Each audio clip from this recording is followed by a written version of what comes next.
tidur aja, nggak ada apa-apa waktu itu. Nah, sampai jam 12 malam itu kebangun aku bang. Jam 12 malam. Jam 12 malam kebangun, waktu itu dengar suara kayak petasan bang. Yang jelas itu ada sesosok bang, itu kepala gede bang.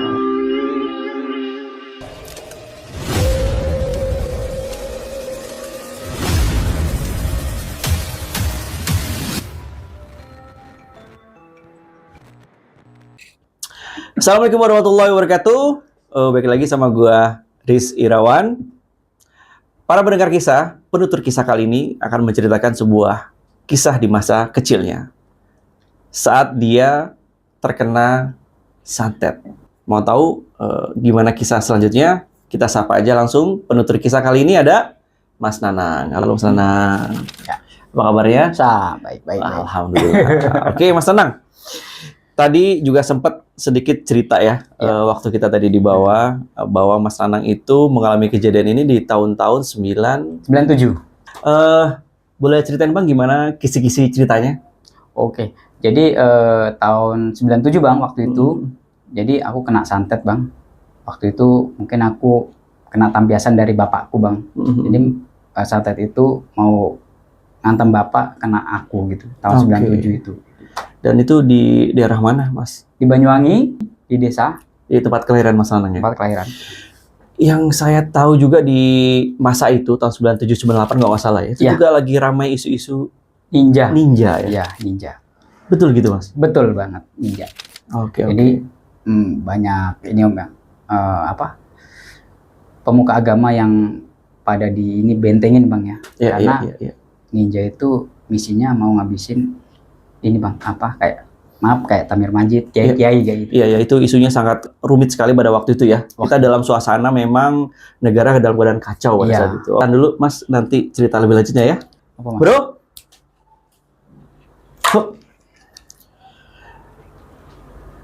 Percaya atau tidak, nikmatin aja kisahnya.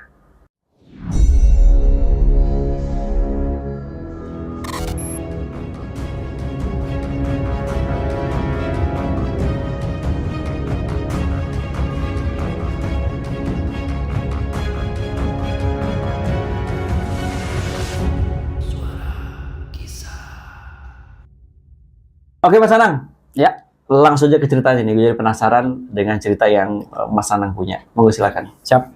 Jadi gini bang, ini cerita waktu aku masih kecil, itu sekitar kelas 2 SD, umur 8 tahun. 2 SD 8 tahun ya. Iya.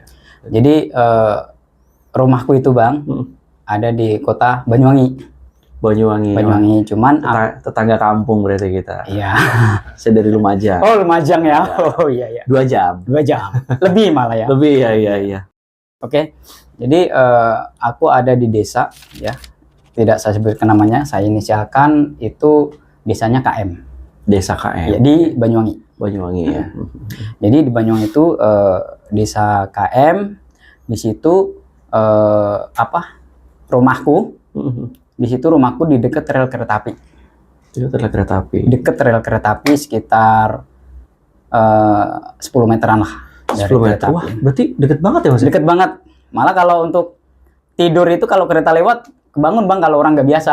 Iya. Tapi kan kalau di daerah kita tuh kan nggak seperti di sini dong, KRL lewat 3 menit dong. Itu mah senyap KRL. Kalau itu kereta mesin jadi berisik. Oh. Ya. Dan itu pun lewatnya juga per jam nggak mungkin per menit ya? Per jam sih, per jam. Nggak sampai bermenit itu. Jadi rumahku itu dekat rel kereta api dan di belakang rumahku itu ada pohon bambu rimbang sekali.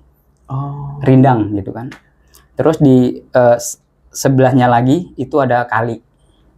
Itu kali yang dari kampung atas sampai ke bawah itu kalinya di situ. Airnya sampai ke situ. Betul, sungai besar gitu ya Mas ya? Iya besar. Dari gunung nggak itu air pasti ya? Itu sumber sih. Bukan dari gunung. Kalau dari gunung ada lagi yang sebelah sana. Gitu. Di rumah itu saya ada 3 orang yang tinggal. Berhubung bapak sama ibu saya udah cerai, jadi saya tinggal bertiga. Di situ saya, bapak, sama kakak saya perempuan. Oke, jadi bertiga aja. Iya bertiga. Sebenarnya ada 4, cuman kakak saya yang nomor 1 sudah nikah di kampung sebelahnya gitu. Oh, jadi sudah Iya, berkeluarga jadi kakak yang pertama. iya, jadi di rumah itu kita bertiga gitu. Jadi rumah saya itu Bang ada 2 kamar, 1 sumur, tapi dia itu sumurnya itu bukan untuk ini, maaf, kayak kamar mandi gitu kan. Dia cuman buat ini aja, kehidupan, buat masak air kayak gitu sumurnya itu. Jadi kita kalau mandi di belakang, di kali itu. Oh, mandinya di kali. Mandinya di Tapi kali. itu umum di daerah juga di kampung saya juga gitu. Iya, kebanyakan ya. Iya. Itu waktu zaman dulu, kalau sekarang sudah ada kamar Udah mandi. kamar mandi. Ya. Ya.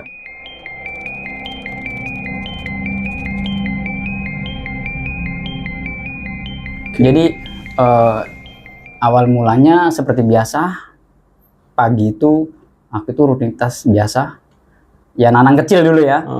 Jadi nanang kecil itu berangkat sekolah, ya kan, berangkat sekolah seperti biasanya, pulang. Ah, di waktu pulang itu maghrib sebetulnya ada firasat gak enak sih Bang. Abang tahu samar wulu nggak? Samar wulu itu apa? Samar wulu. Samar wulu. Iya.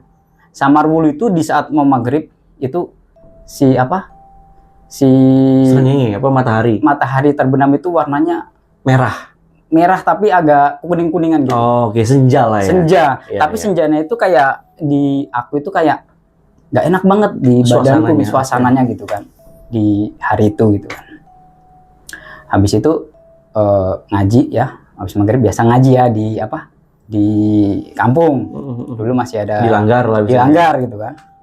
Itu jarak aku ngaji di rumah, di tempat aku ngaji itu jaraknya sekitar 500 meter lah. 500 meter, setengah kilo. Itu jalan kaki Bang. Jadi aku jalan kaki dari rumah, nyebrang rel. Habis nyebrang rel terus nyebrang jalan raya, habis itu perkampungan. Oh, oke. Jadi perkampunganku itu, aku itu di RW 02. Itu sebelah barat Bang. Maksudnya pinggir rumahku ini. Oh, paling ujung lah ya. Paling ujung. Jadi nggak di perkampungan yang di tengah-tengah padat penduduk itu enggak. Iya. Jadi di pinggir lah gitu. Oke. Jadi ngaji seperti biasa. Jadi pas Isya, setelah sholat Isya, setelah itu pulang. Nah, pulang itu juga sebetulnya nggak enak Bang. Udah berasa nggak enak badannya. Udah nggak enak, ngerasa nggak enak. Jadi dulu itu jalanan sepi Bang. Jalanan sepi, apalagi daerah rumah saya, depan rumah saya itu cuman lintas, bukan jalan provinsi. Oke. Jadi cuman muat 1 mobil gitu ya. Iya. Itu jalan lintas. Nah, setelah nyebrang ke jalan raya yang gede, itu mau ke rumah sebelum rel kereta api, itu ada ini Bang, apa namanya? Kayak wit-witan. Apa ya wit-witan bahasa Kebun lah, kebun. Kebun ya, kebun. Jadi kebun itu ada singkong apa. Itu rasanya kayak ada orang gitu Bang di situ Bang. Padahal aku tiap hari lewat situ, nggak apa-apa. Nggak apa-apa. Maksud di hari itu sesuatu yang nggak enak, akhirnya ngerasa kok nggak enak. Saya takut. Nah, jadi saya nunggunya gimana? Nunggu ada motor 1 lewat, jadi aku lari di belakangnya gitu. Iya. Jadi aku nggak berani lewat situ. Biasanya aku berani, itu hari itu nggak berani.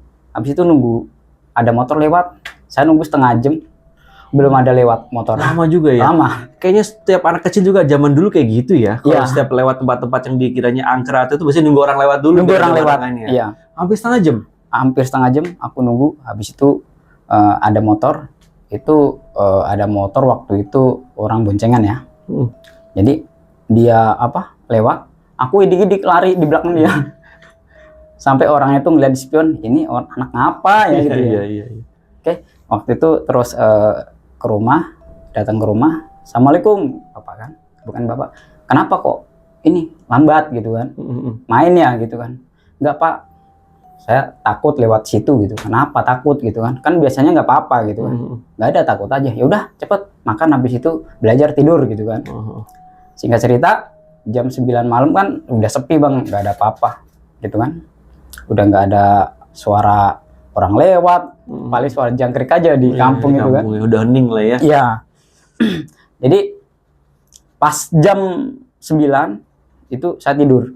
Jadi bapakku itu biasa tidur di deket TV. Situ ada namanya pelonco. Pelonco itu ya tempat tidur, cuman Iya. dia nggak pakai kasur gitu, pakai perlak kayak gitu, Oh, Bang. iya. Pelonco namanya kalau bahasa Banyuwanginya. Kasur lipat lah. Ya bisa Bisa gitu ya. bisa diartikan kasur lipat. Terus sama ini Bang, kakakku itu tidur di kamar yang paling belakang, yang dekat sumur. Dekat sumur. Dekat sumur. Kakak yang perempuan tuh ya. Kakak perempuanku, aku tidur di kamar yang pertama sebelum yang itu, sebelum sumur. Terus sumur. Ya.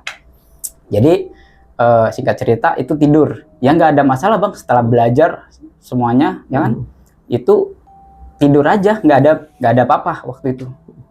Nah, sampai jam 12 malam itu kebangun aku, Bang.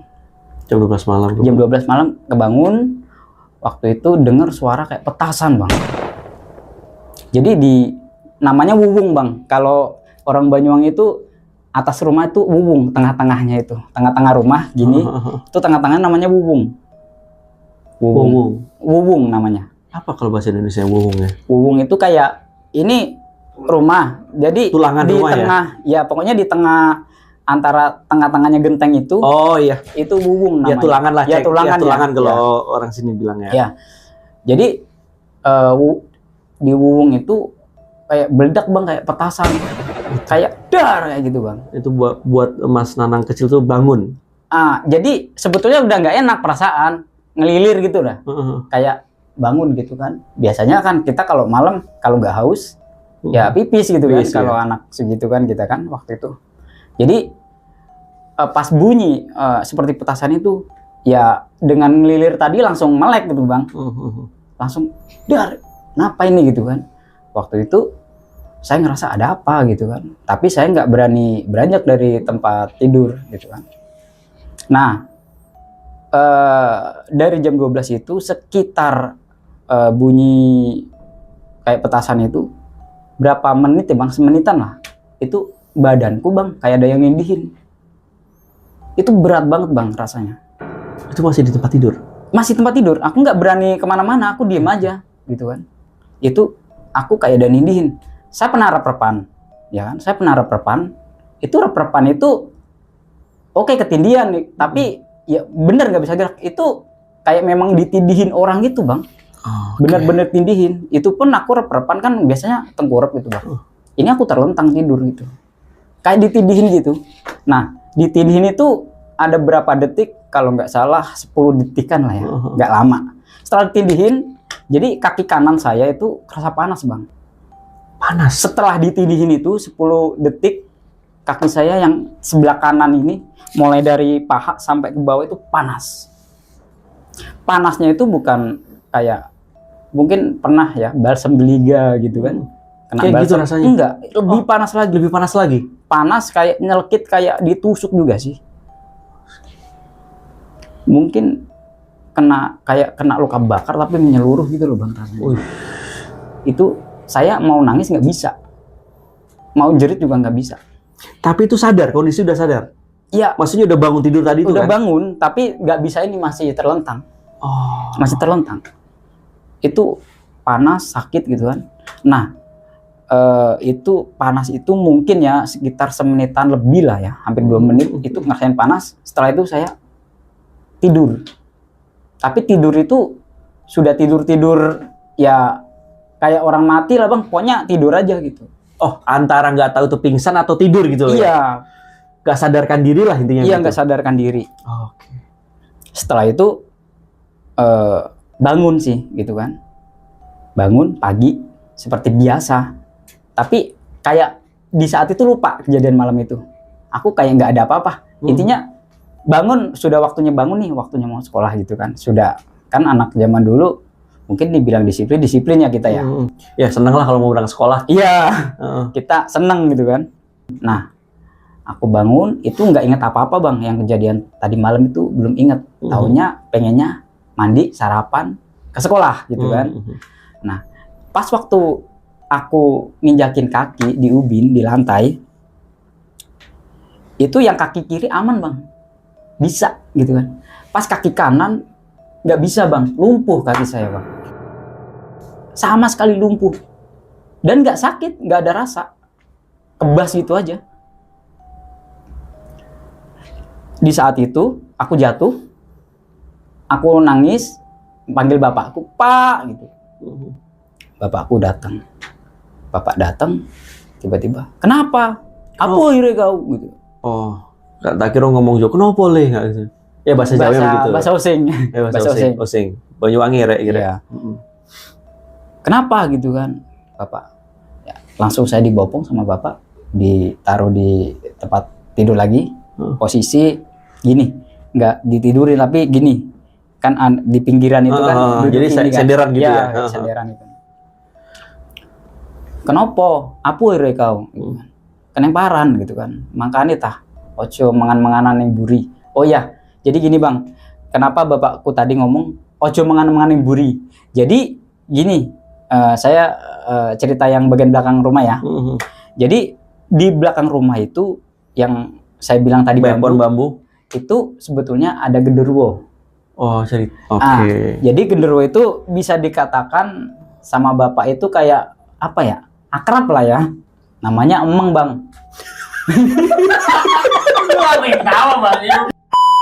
Gitu tapi kan. Mas Nanang di situ udah nangis tuh, masih dalam kondisi nangis. Mau nangis.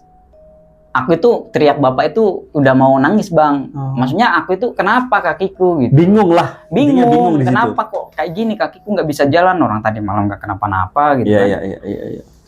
Setelah itu bapak mangkane ojo menganan yang buri, kesambet. Maksudnya bahasa gitu. Bahasa Indonesianya kamu jangan main di belakang. Itu kesambet itu kayak situ apa ya? Ketempelan gitu ya. Ketempelan ada pasangan apa gimana gitu kan. Nah, jadi si genderuwo itu suka iseng bang memang.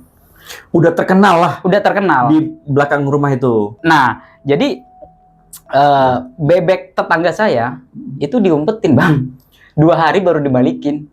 Dan ada di tengah-tengah pohon bambu itu. Dicari, maksudnya dicari-cari bebek tuh nggak ada? Nggak ada, itu yang nemuin bapak saya. Karena bapak dimimpiin sama genderuwo itu, ini punya tanggamu, saya umpetin gitu. Sampai segitunya mas? Sampai segitunya. Dan adapun tetangga baru-baru itu kalau nggak kenal mesti dikencingin. Dikencingin? Iya, pokoknya ada kencing ya kayak berlendir gitu ya. Kalau genderuwo ya, itu orang yang baru di situ pasti begitu. Singkat cerita, waktu itu sudah jam 6 ya bang ya. Selama kejadian bangun tadi jam setengah 6 ya. Kayak jam 6, otomatis saya nggak bisa sekolah ya kan. Jadi dibawalah saya ke puskesmas terdekat gitu kan. Dibawa ke puskesmas, kan jam 7 bang ya puskesmas ya bukanya ya. Bawa puskesmas datang ke puskesmas sama bapak waktu itu dibonceng sepeda jengki bang. Sepeda jengki, tahu ya. Sepeda jengki. Ya. Sepeda jengki. Jadi karena mungkin saya dibonceng nggak kayak normal ya, kaki bisa napak enak sama pelukan. Jadi kaki saya di tingkes itu diikat bang. Jadi kaki saya jengki ya, itu kan di tengah sadelnya itu kan ada pipanya. Ada pipanya. Jadi kaki saya taruh di depannya, diikat. Iya. Sama bapak diikat biar mungkin nggak jatuh bang, karena kaki saya yang kanan udah nggak ada tenaga, udah nggak ada rasa, udah nggak ada tenaga gitu. Oke. Dibawalah ke puskesmas, nyampe puskesmas dicek sama suster ya. Suster, habis itu ini kenapa ditanya? Nggak tahu, ini anak saya pagi-pagi sudah nggak bisa jalan, kakinya nggak bisa gerak yang kanan gitu. Oke, mungkin si suster itu belum bisa memvonis ya, karena dokter ya, suruh nunggu dokter dulu gitu kan. Nunggu dokter, antrian. Setelah itu dipanggil bang sama dokter, di situ diperiksa, ya kan? Kayak dipatok-patok gitu bang. Oh, dipukul-pukul depan gitu ya? Iya, tek sakit nggak gitu kan? Enggak gitu kan? Tek sakit nggak gitu kan? Jadi dicek lagi, mungkin ya kalau di kota ada ronsen apa gimana mungkin lebih canggih ya. Di sana itu Ya udah dicek ya, bukan ala kadarnya bang ya, maksudnya ya dicek tapi nggak terlalu kayak mungkin yang di kota ya, gitu kan. Dari situ setelah dicek, saya disuruh keluar ya, habis keluar suruh nunggu hasil gitu kan. Jadi dugaan pertama itu saya kena polio bang. Kena polio? Iya, polio itu maksudnya ya mungkin taulah polio lah. Ya, lumpuh layu itu ya. Lumpuh gitu ya. Iya. Jadi ya saya juga nggak ngerti polio gitu kan. Cuman taunya dulu waktu sekolah minum ini biar nggak polio gitu ya. Iya, disuruh obat itu ya. Apa semacam kayak tetes gitu imunisasi. Ya. Imunisasi gitu kan. Setelah itu pulang bang. Pulang itu badan sudah panas bang. Jadi dugaan itu polio gitu kan. Minum obat juga kan. Minum obat, dikasih obatnya gitu kan. Cuman untuk untuk rasa di badanku itu bang, waktu itu memang meriang nggak enak bang, sakit. Mungkin waktu itu lebih sakit ini bang, panas biasa, demam biasa gitu, itu lebih sakit lagi itu bang. Iya. Jadi aku udah kenal rasa udah nggak enak gitu bang. Jadi waktu itu pulang ya bang ya, pulang sampailah jam 12 siang ya, jam 12 siang waktu itu pikiran saya kan biasa anak-anak ya pengen main gitu ya. Kita pengen main sama teman-teman lah. Teman-teman saya kan yang dari sekolah itu pada pulang bang. Pada pulang. Nanang gitu kan. Kok nggak masuk gitu kan. Sama tanya di bapak gitu kan. Karena karena aku di kamar ya bang ya, nggak bisa jalan-jalan. Jadi teman-teman ada temanku satu bang, namanya Roni, nggak apa-apa ya saya sebutin ya. Nggak apa-apa. Halo Ron. Dia kerja di Bali sekarang. Oh di Bali.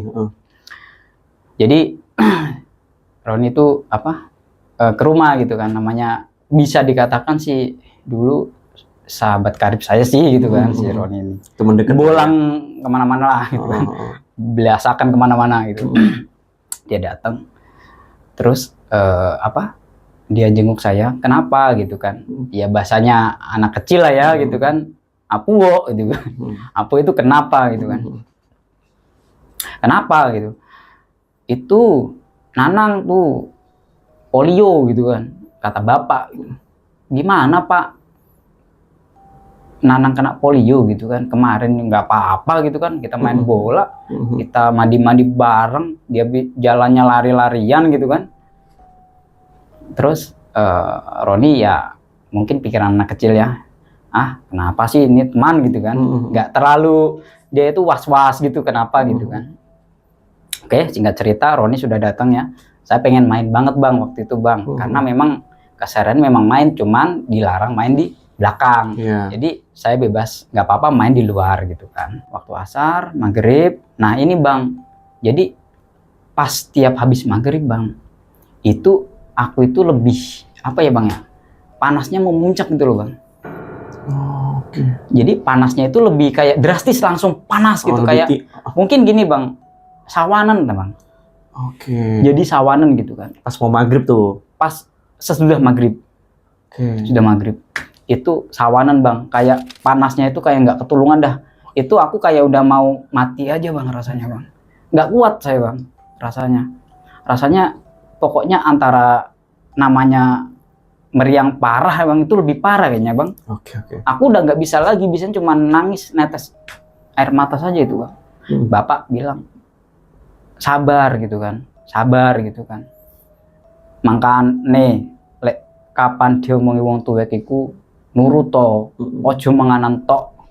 Artinya makanya kalau dibilangin orang tua itu manut, nurut ya. Jangan jangan jalan-jalan, main-main terus gitu kan. Kayak gitu bapak saya bilang. Enggak pak, saya nggak kemana-mana, saya main biasa, nggak kemana-mana gitu kan. Setelah itu malam bang ya kan, jam habis maghrib tadi udah biasa kayak gitu ya. Tapi itu di malam pertamanya pas saya baru kenanya kan. Nah jadi pas jam 9 kurang lebih jam 9 ya. Itu bang, ini ada godaannya bang. Ini mungkin bisa diarti apa ya? Ya samar-samar ataupun apa ya, si lewat apa gimana? Saya nggak tahu. Yang jelas itu ada sesosok bang, itu kepala gede bang. Jadi saya kan habis minum obat ya. Habis minum obat itu kan ya agak gimana ya bang ya? Agak tidur gitu kan. Agak tidur. Habis itu agak tidur itu. Jadi ada kayak aku itu di dalam ruangan gede. Misal kamarku itu kayak gede bang. Nggak ada ujung. Kamarku itu kayak gede banget. Aku di tengah-tengah sendirian gitu kan. Ini perasaanku ya bang ya. Setelah aku ngerasain yang panas tadi, memang panas itu nggak hilang, meriang itu nggak hilang. Jadi kayak ngerasain apa? Kamar tuh gede banget bang di saat itu bang. Nah setelah itu tiba-tiba ngerucut bang, kamar tuh kecil gitu bang, kecil-kecil. Aku kayak kayak gitu bang. Aku kayak teriak gitu kan. Nah teriak itu kayak terus muncul itu ada kepala gede itu bang. Itu kepala aja. Di depan muka gitu? Iya, depan muka. Saya tuh sampai ketakutan. Kayak gitu. Ya. Pokoknya. Tapi rupa dari kepala itu jelas gak? Kalau untuk rupa, dia yang jelas bukan orang sih bang. Kalau orang kan kelihatan gitu kan. Ada ini gitu kan. Pokoknya apa ya? Pokoknya kepala gede. Intinya dia itu ada taring, ya kan? Habis itu terus mata pokoknya merah. Ini pokoknya ininya merah, rambutnya kriwil-kriwil kayak gitu bang.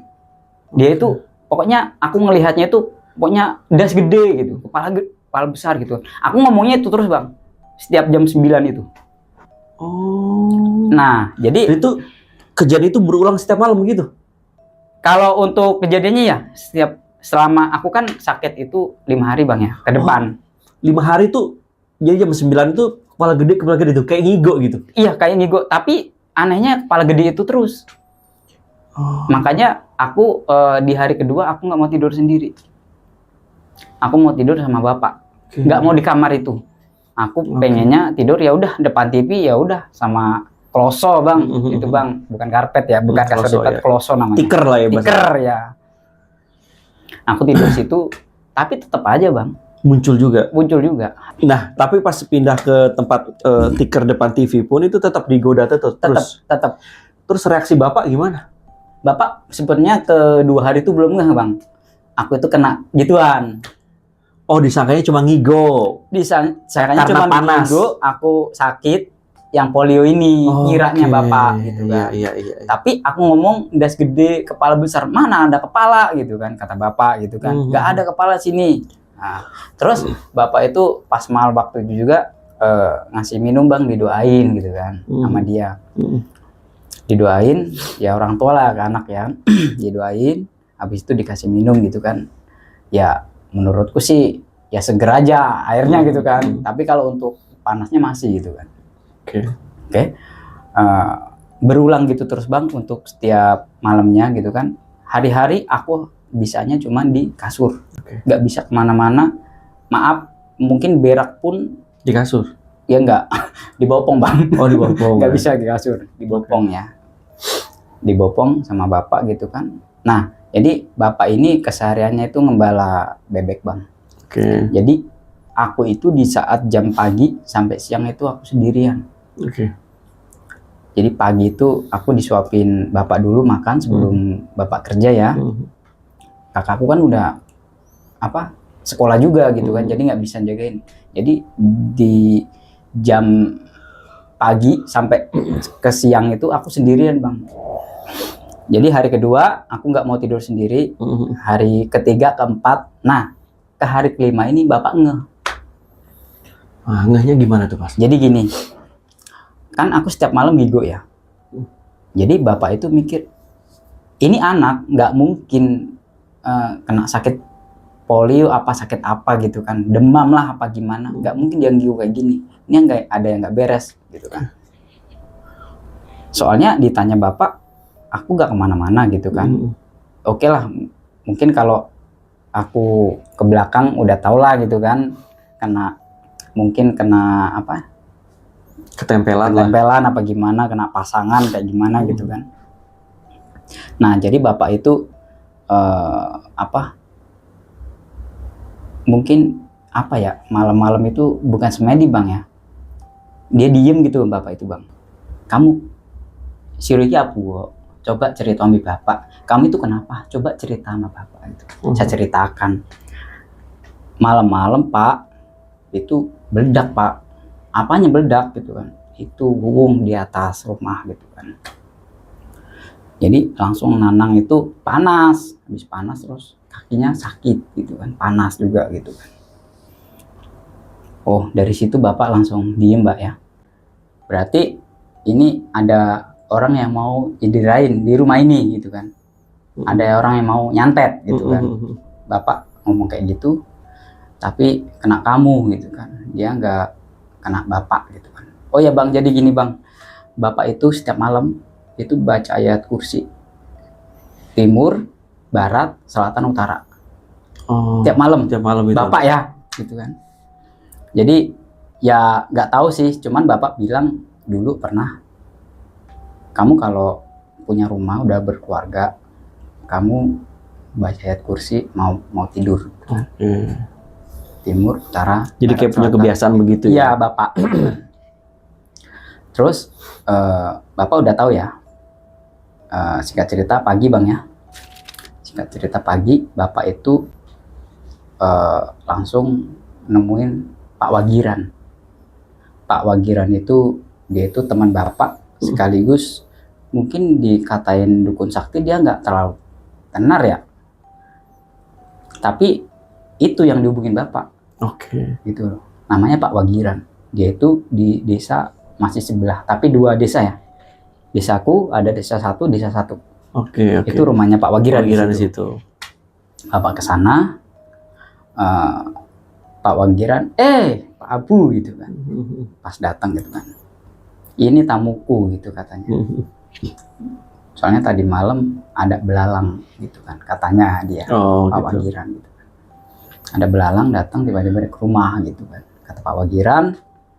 Jadi ya lama sih bang ya, namanya nggak ada apa ya, nggak ada hubungan, maksudnya teman-teman kerja nggak ada gitu kan, teman ngumpul juga nggak. Jadi mungkin kenal Pak Wagiran itu ya emang kalau ada perlu aja gitu loh. Jadi diceritain lah, ini anakku gitu kan, anakku kenapa gitu kan, ya pokoknya ada gitu kan, ayo gitu kan. Nah sebetulnya Pak Wagiran udah nge sih gitu kan, cuman berhubung dia belum inilah, soalnya memang ya memang kerjanya dia itu dipanggil ngapain lagi ya kan. Waktu itu bapak sama Pak Wagiran, jadi bapak dulu pulang. Ya wes, Riko Mulyo Sulung, ya udah kamu pulang dulu Kang, nanti aku nyusul gitu. Bapak pulang, jadi aku masih di ini bang ya, masih di apa? Di tempat tidur di hari kelimanya itu kan. Jadi Pak Wagiran datang, ya kan? Assalamualaikum Pak Abu gitu kan. Waalaikumsalam gitu kan. Mana anakmu gitu kan. Nah pas dibukain, nah pas masuk rumah itu bang, Pak Wagiran tuh gini bang, gini kan, Pak Wagiran gini. Nah jadi kan apa ya, aku kan nggak di kamarku ya, yang deket TV. Jadi pas dia masuk langsung kelihatan aku ya. Wah anakmu ini kena santet, kata Pak Wagiran. Dia langsung tahu. Langsung ngomong gitu. Anakmu ini kena santet gitu kan. Oke. Jadi aku itu udah macam nggak bisa apa ya bang ya, nggak bisa mikir normal kayak sekarang. Kalau orang sakit pun masih bisa mikir bang ya, meskipun melindur. Aku itu kayak kosong aja gitu bang. Makan kalau apa ya, kalau nggak dipaksa itu nggak bisa makan itu bang. Jadi waktu dibilang santet itu pun juga ya nggak ada respon apa-apa. Nggak ada respon aku bang. Aku udah biasa, kayak biasa aja gitu loh jadinya. Aku bilang ya udah lumpuh ini gitu kan. Nah pas dibilang santet kan, bapak diem aja. Mungkin bapak udah tahu gitu kan. Ini kenapa sih aku diginiin gitu kan? Karena juga masih kecil ya. Jadi kayak ya nurut aja gitu. Iya nurut aja gitu kan, tengkurap. Oke. Jadi Pak Wagiran minta sama bapak siapin apa ya, meja kecil gitu kan. Jodok itu Jodok. kayak apa, kursi kayu segini lah. Nah, kalau di rumah jodok namanya kan. Jodok sama air sama ya gelas ya. Terus Pak Wagiran buka ini tasnya dia. Nah, jadi gini Bang, pas aku tengkurap, Pak Wagiran itu kulirik ini ya Bang ya. Posisi tengkurap kulirik, Pak Wagiran itu ada sekitar 1 meteran lebih dikit mungkin ya. 1 meter lah. Itu di sebelahku Bang. Jadi dia itu kan nggak ada interaksi ke aku ya. Ya kan? Maksudnya dia jauh lah ya. 1 meter lah. Terus dia yang kulihat, yang kulirik pas itu, dia tuh ngambil sesuatu Bang dari tas dia. Selepi ya namanya ya. Selepi yang ngambil sesuatu, habis itu tasnya itu dibuka. Nah, itu kayak macam keris Bang segini. Pak Wagiran punya keris segini. Jadi ditaruh deket pinggul, taruh gitu aja keris itu. Nah, kali itu kerasa Bang. Terus Pak Wagiran habis naruh itu dia kan mundur. Yang aku bilang jaraknya semeter dari akunya. Nah, dia gini Bang, dia gini. Pokoknya aku nggak tahu gerakannya, cuman dia kayak baca-baca gitu, Pak Wagiran. Kayak komat kamit gitu lah ya. Komat kamit. Nah, jadi si apa ya, keris yang di belakang tadi itu kayak jalan Bang. Aku nggak tahu, entah perasaanku, tapi itu jalan Bang. Jalan gimana? Gini, lompatnya gini, tet kayak gitu. Oh, aduh. Pokoknya itu si keris kayak lompat kayak gitu. Dia ke lompat-lompat, pas yang sebelah kanan di apa ya, di bawah paha yang mau apa, engsel ini ya, yang kanan yang aku lumpuh, dari situ berhenti, si kerisnya itu berhenti, langsung sama Pak Wagiran diambil keris, langsung diambil. Itu si nggak tahu siapa itu yang diambil itu, dia genggam, Abu gitu kan, nama bapak saya Abu. Jadi bapak saya datang, iki wes ono, iki wes keneng, barangnya wes keneng. Arep di balikan apa sing gitu. Maksudnya gini, artinya ini udah kena nih barangnya, kirimannya udah kena nih sama aku. Ini mau dibalikin nggak ke orangnya yang nyantet gitu kan. Terus bapak saya bilang, gak usah gitu kan, gak usah, biar tidak apa ya, biar tidak ini apa, nanti berantai gitu, saling nanti sana kena nanti ngantem lagi gitu kan. Nggak ada habisnya nanti. Nggak ada habisnya. Apa, Pak Wagiran udah dapet. Nah, itu pas dibuka Bang, itu apa ya, aku cerita sama bapakku yang udah tahu. Aku sebetulnya nggak tahu itu secara pasti Bang ya, karena aku masih tengkurap ya. Iya, masih tengkurap. Itu bapak yang cerita berarti ya? Kalau itunya bapak yang cerita untuk masalah apa, kayak kelereng itu tadi. Ciri-cirinya kayak kelereng tapi hitam Bang, kayak. Oh, bulat gitu ya? Bulat, tapi bulatnya nggak rata, kayak batu dah. Kayak batu kayak gitu kan. Langsung dimasukin di kain hitam sama Pak Wagiran. Setelah diambil itu, Tangio gitu kan, kata Pak Wagiran. Bangun. Jadi bangun gitu. Kata Pak Wagiran, bangun. Wes, kamu apa, jalan ke sana, ke sini gitu kan. Nggak bisa gitu kan. Aku nggak bisa gitu kan. Udah jalan gitu kan. Kan Pak Wagiran sambil nggak tahu ya, udah agak keringetan hampir. Udah jalan gitu kan. Kayak melotot Bang ke aku Bang. Aku jalan Bang, napak. Awalnya kan kayak aku, ya tahu sendiri kemarin nggak bisa, langsung jatuh, takut jatuh. Bisa Bang, saya langsung jalan Bang. Langsung jalan itu. Hari itu juga? Iya, di saat itu langsung jalan. Nggak ada, biasa orang baru sembuh jalan pincang gitu kan. Jalan 2 hari agak gimana gitu kan. Ini enggak Bang, langsung bisa lari Bang. Lancar normal, gitu? Normal, lancar. Oke. Nah, jadi aku udah seneng dong gitu kan. Udah, maksudnya udah bisa jalan gitu kan. Meskipun aku jalan agak ke pintu rumah telanjang Bang.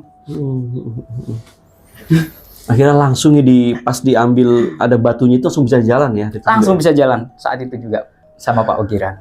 Oke. Oke. Akhirnya bisa jalan Bang ya, normal sampai sekarang. Ya alhamdulillah semua itu udah berlalu Bang. Itu ceritaku waktu kecil yang paling apa ya Bang? Paling ku ingat. Oke, nah Mas Nanang itu kan kejadian waktu Mas Nanang kecil ya. Ya, Dan tahunnya itu santet dan itu apa namanya ternyata ada di kampungnya Mas Nanang. Itu pasti pas gede dong. iya. Lebih pahamnya gitu ya. Itu pahamnya. Tapi memang apakah di kampung Mas Nanang itu sehoror itu kah tentang santet itu? Kalau zaman dulu 90-an Bang, waktu aku itu masih kental Bang. Apalagi tahun sebelum 98 kan, 98 itu kan isu, bukan isu, memang 100 santet lebih dibunuh Bang di Banyuwangi.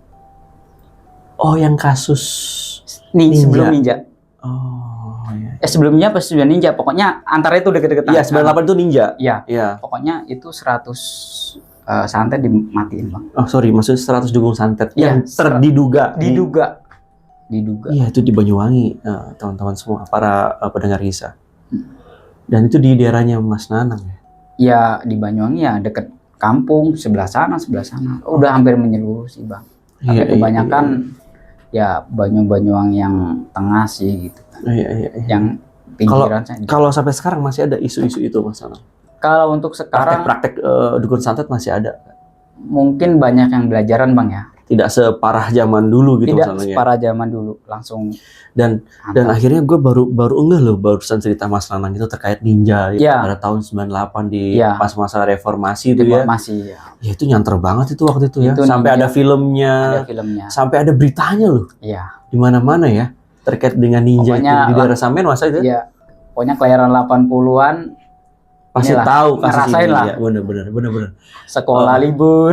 Bener para pendengar kisah juga saya ngalamin sih hal itu terkait pada masa-masa reformasi.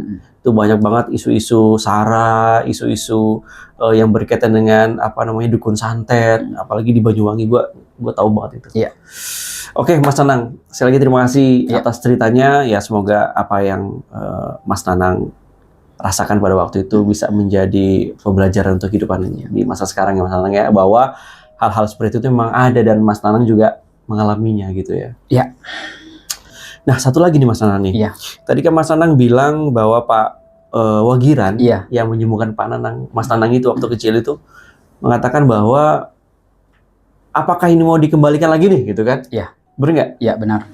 Kenapa? Maksudnya gini, kenapa dia bisa ngomong kayak gitu? Maksudnya tujuannya apa? Oh, jadi gini Bang. Jadi sebenarnya bapak itu mau cari dukun itu nggak tahu dia itu bisa nyembuhin apa enggak. Dia itu cuman kenal Pak Wagiran di saat itu untuk yang dukun buat untuk nyembuhin orang gitu Bang ya. Kena sawan, kena santet yang dia tahu. Nah kebetulan kemungkinan Pak Wagiran itu ilmunya lebih tinggi daripada orang yang ngirim santet ini Bang. Oh. Jadi Pak Wagiran ilmunya lebih tinggi, dia ya pede lah, jin dia lebih sakti gitu kan. Ya udah aku balikin aja gitu kan. Nah, jadi mungkin gini ya teman-teman ya, semuanya mungkin ya. Kalau ya mudah-mudahan nggak kena santet ataupun kena guna-guna ya. Jadi guna-guna itu kita tuh nyari dukun kalau mau sembuhin apa gimana ya harus yang pas gitu Bang. Yang ilmunya lebih tinggi daripada si dukun yang ngirim ke kita gitu. Oke, baru bisa disembuhin ya. Baru bisa.